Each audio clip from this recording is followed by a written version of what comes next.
La Malinche, I consider her to be my alter ego.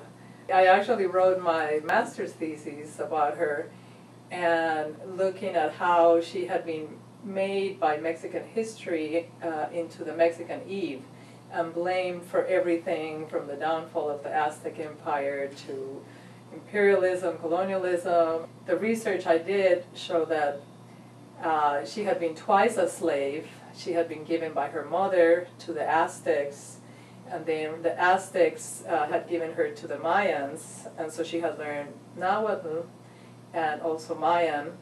And then she was given in turn to the Spaniards as a gift, and so she quickly learned Spanish. So I reclaim her as one of the original interpreters of the New World, and so she comes up in my work as a translator, literary translator. Then in my poetry too, she appears, because I identify with her as someone who is living in two cultures, two languages, two worlds. And that's one of the big contradictions in Mexican culture, because she's both reviled and loved, because if it weren't for her symbolically, there would be no mestizos. And that really is one of the pride of the Mexican nation, is having mestizos and kind of this new race, what they used to call the raza cósmica, the cosmic new race that was kind of the hybrid, which I still think it's the way of the world. We're all becoming more mestizos and hybrid in so many different ways. So yeah, it's a big schizophrenia that runs through the culture and through our individual psyches, and at different times you want to identify more with one or the other.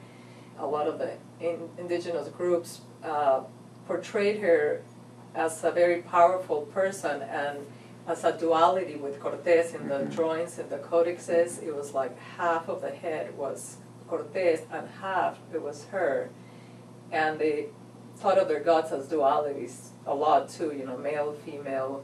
And they also call her the tongue, or la lengua, because she was the one who speaks. And when they portray her, she's always speaking. And so that's another one of her skills and talents that I reclaim for, for myself and for women and everyone.